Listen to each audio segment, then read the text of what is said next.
looking at the process, or for example, use myself as an example. My father is experiencing diabetes, and I have taken him from hospital to hospital and doctor to doctor, and I haven't really sat down and talked with him. How could I best help him? I think Morrnah can really tell you more about that. In our line of work, we feel that by having the person clear herself up, it will be worked out very well.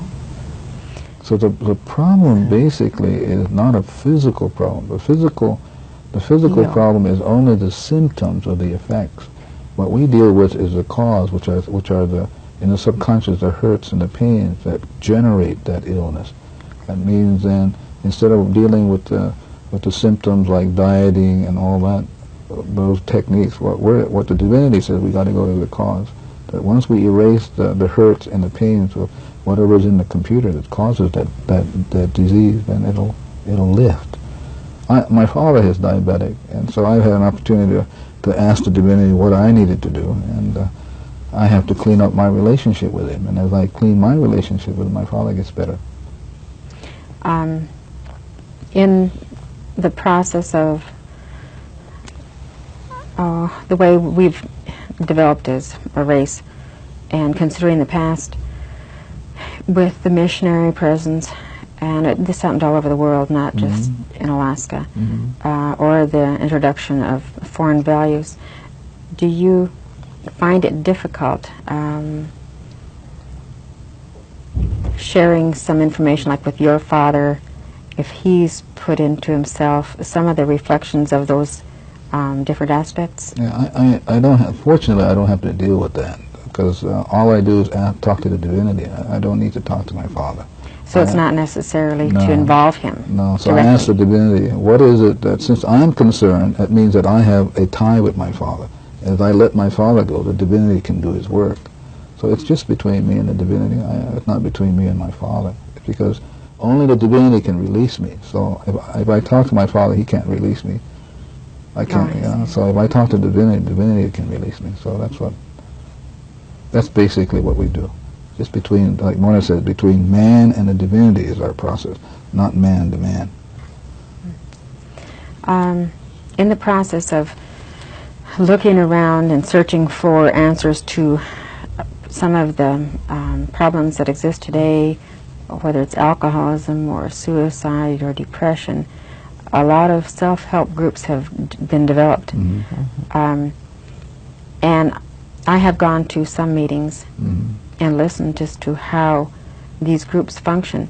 And perhaps I haven't paid attention, but is there a possibility that someone could depend more upon the group or the dynamics of the friendships that they develop, or? That's a possibility. And yet, if from our side of looking at it, it is only a memory, because we don't know, we really don't know what triggered the person to have diabetes or to be on drugs or whatever they may be. So we're not apt to be judgmental on those points. And so it's all right if people feel like that's where they need to go. I mean, if they need that kind of support. But where we're coming from is that you have to ask the fundamental question, who created you?